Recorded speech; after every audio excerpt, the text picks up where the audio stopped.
সবাইকে স্বাগত দীপ্ত সংবাদের সাথে রয়েছে দোলা ডলরেস।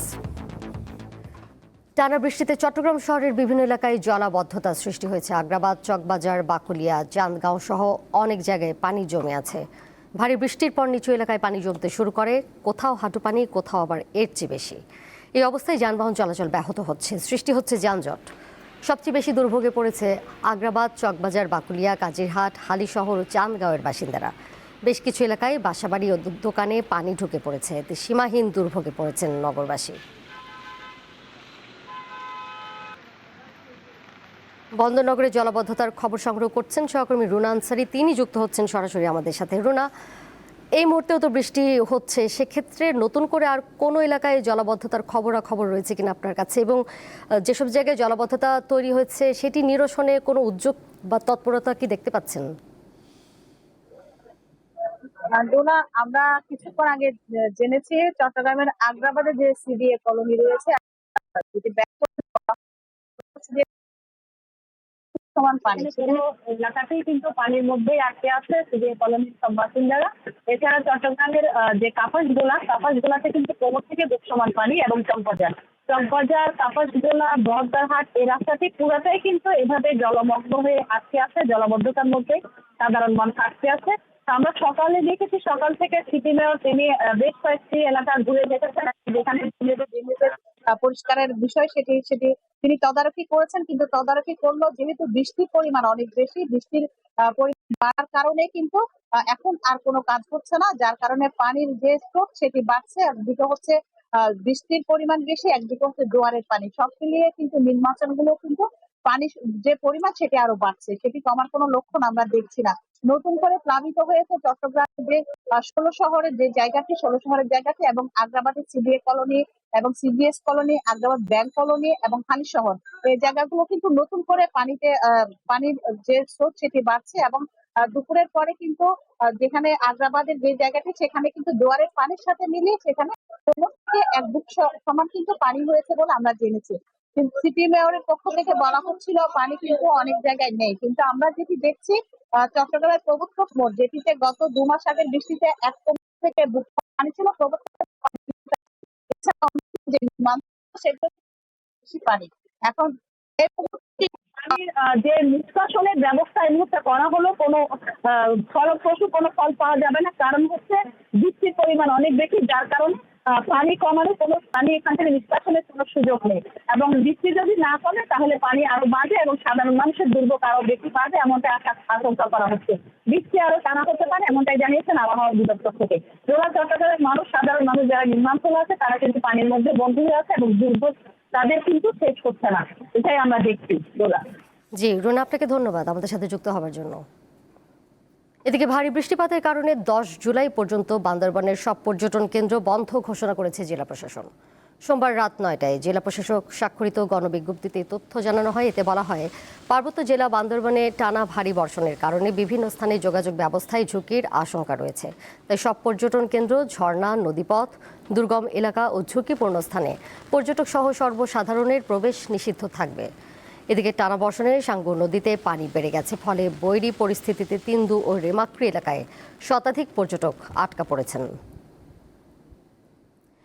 এ বিষয়ে আরও জানবো, সহকর্মী কময়ং মার্মা যুক্ত হয়েছেন আমাদের সাথে। কমই, ভারী বর্ষণের কারণে কোথাও পাহাড় ধসের কোনো ঘটনা কি ঘটেছে কিনা, এবং শতাধিক পর্যটক আটকা পড়ার খবর তো আমরা পেয়েছি, তারা কোথায় কি অবস্থায় রয়েছে, প্রশাসনের পক্ষ থেকে তাদেরকে নিরাপদে সরিয়ে আনার কোনো উদ্যোগ কি দেখতে পাচ্ছেন? জি দোলা, গেল রোববার থেকে আজকে পর্যন্ত যে 3 দিনের টানা ভারী বর্ষণের কারণে সাঙ্গু এবং মাতামুহুরী নদীর পানি বেড়েছে, বা নদীতে পানি বাড়ার কারণে নদীর তীরবর্তী যে এলাকাগুলোতে যে বসবাসরত যে নিম্ন আয়ের মানুষজন আছেন, তাদের কিছু ঘর বাড়ি ডুবে গেছে। এবং এই যে টানা বর্ষণের কারণে বড় ধরনের কোনো পাহাড় ধসের ঘটনা না ঘটলেও কিছু রুমা থানচি এবং রুমা এবং বান্দরবান রোয়াংছড়ি সড়কে কিছু এলাকায় পাহাড় ধসের ঘটনা ঘটেছে, তবে হতাহতের খবর আমরা পাইনি।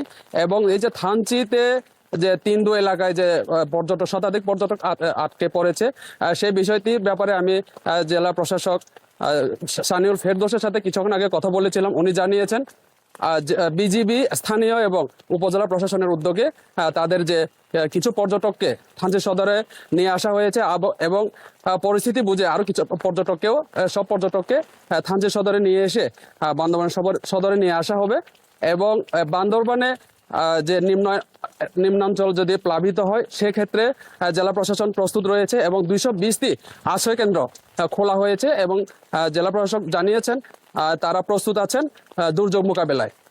দোলা, এই ছিল আমার কাছে সর্বশেষ তথ্য। কোমল, আপনাকে ধন্যবাদ। মৌসুমী স্থলনিম্নচাপের প্রভাবে পটুয়াখালীতে 4 দিন ধরে হালকা থেকে মাঝারি বৃষ্টিপাত হচ্ছে। গতকাল সকাল 9টা থেকে আজ সকাল 9টা পর্যন্ত জেলায় 50 মিলিমিটার বৃষ্টিপাত রেকর্ড করেছে আবহাওয়া অফিস। উত্তাল রয়েছে কুয়াকাটা সংলগ্ন বঙ্গোপসাগর। আবহাওয়া অফিস জানিয়েছে নিম্নচাপের প্রভাবে উত্তর বঙ্গোপসাগর ও তৎসংলগ্ন এলাকায় বায়ুচাপের তারতম্যের আধিক্য বিরাজ করছে। তাই পটুয়াখালীর পায়রা, চট্টগ্রাম, কক্সবাজার ও মোংলা সমুদ্র বন্দরকে 3 নম্বর স্থানীয় সতর্কতা সংকেত দেখিয়ে যেতে বলা হয়েছে। পরবর্তী নির্দেশ না দেওয়া পর্যন্ত মাছ ধরার নৌকা ও ট্রলারকে নিরাপদ আশ্রয়ে থাকতে বলা হয়েছে।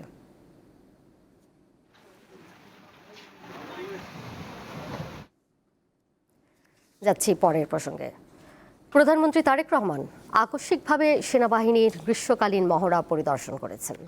দেশের ইতিহাসে এই প্রথম কোনো প্রধানমন্ত্রী সেনাবাহিনীর গ্রীষ্মকালীন প্রশিক্ষণ এলাকায় উপস্থিত হয়ে মাঠ পর্যায়ের সেনা সদস্যদের সঙ্গে দীর্ঘ সময় কাটালেন।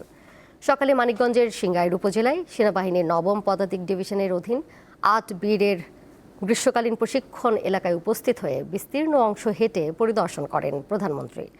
মহড়া চলাকালে প্রধানমন্ত্রী ফার্ম বেইজের বিভিন্ন অংশ ঘুরে দেখেন এবং দায়িত্বপ্রাপ্ত জিওসি এবং ইউনিটের কমান্ডিং অফিসারের কাছ থেকে প্রশিক্ষণ কার্যক্রম ও কৌশলগত প্রস্তুতি সম্পর্কে অবহিত হন।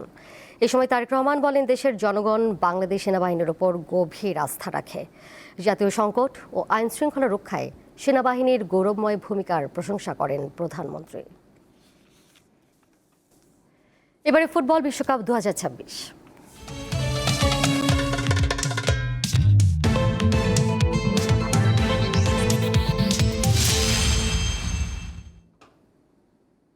বিশ্বকাপের শেষ 16-র লড়াইয়ে আজ বিশ্ব চ্যাম্পিয়ন আর্জেন্টিনার মুখোমুখি হবে মিশর।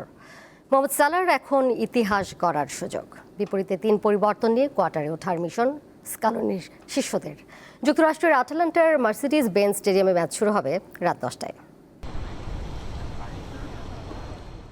নবাগত কেপ ভার্দে বিপক্ষে জয় পেতে বেশ ঘাম ঝরাতে হয়েছে আর্জেন্টিনাকে। তবে শেষ পর্যন্ত 1962 সালে ব্রাজিলের পর প্রথম দল হিসেবে শিরোপা ধরে রাখার স্বপ্ন এখনো বাঁচিয়ে রেখেছে আলবিসেলেস্তারা। কোয়ার্টার ফাইনালে ওঠার পথে তাদের প্রতিপক্ষ মিশর, যাদের বিপক্ষে পূর্ব অভিজ্ঞতা খুব বেশি নেই স্কালোনির শিষ্যদের। 2008 সালে এক প্রীতি ম্যাচে 2 দলের একমাত্র দেখায় আর্জেন্টিনা জিতেছিল 2-0 গোলে।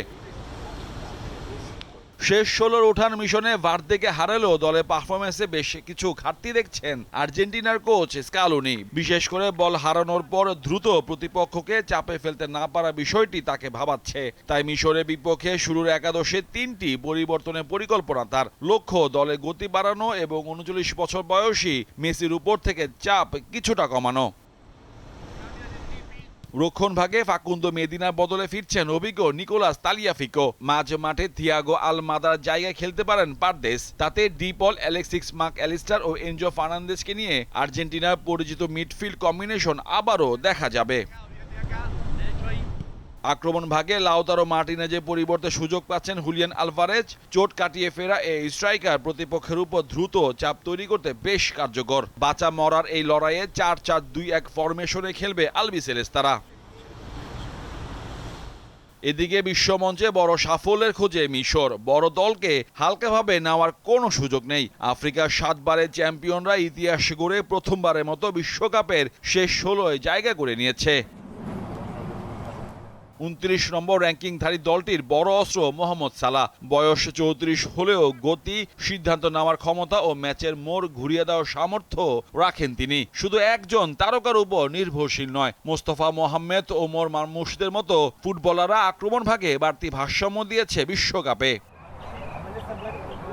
মিশরে খেলার ধরন সাধারণত সংগঠিত ও হিসেবি। তারা ওপেন ফুটবল খেলতে চায় না। মাঝ মাঠে কম জায়গা দেওয়া, রক্ষণকে 8-7 রাখা ও দ্রুত কাউন্টার অ্যাটাকে ওঠাই তাদের প্রধান কৌশল। ডিফেন্ডিং চ্যাম্পিয়নদের চ্যালেঞ্জ জানাতে প্রস্তুত মিশর খেলবে 4-2-3-1 ফরমেশনে। মোহাম্মদ হাসিব, দীপ্ত স্পোর্টস। এই ছিল এখনকার মতো। পরের সংবাদ দেখবেন বিকাল 5টায়। এছাড়াও আরও তথ্য এবং বিনোদনের নানা খবরাখবর জানতে যুক্ত থাকুন দীপ্ত ডিজিটাল প্ল্যাটফর্মে। সবাইকে ধন্যবাদ।